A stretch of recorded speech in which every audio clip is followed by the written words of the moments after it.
វីដេអូនេះគឺសម្រាប់បងប្អូនអតិថិជនដែលកំពុងស្វែងរកការវិនិយោគអចលនទ្រព្យនៅក្នុងក្រុងសៀមរាបខ្ញុំសូមណែនាំផ្ទះអាជីវកម្មតូបអាជីវកម្ម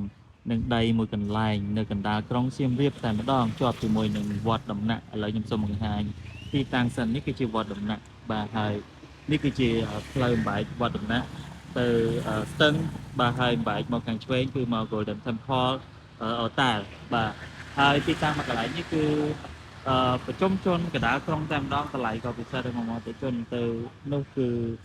ផ្សារដីហុយបាត់ស្ដាំទៅសារាយ Resort and Spa អញ្ចឹង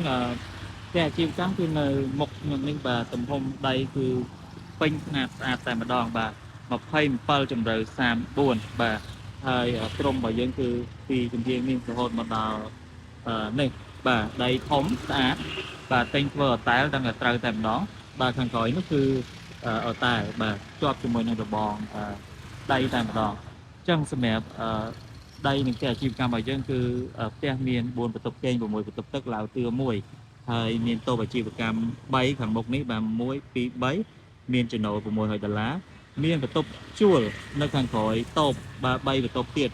ដីធំទលាយបាទ907ម៉ែត្រការ៉េមួយម៉ោងទៀតចុន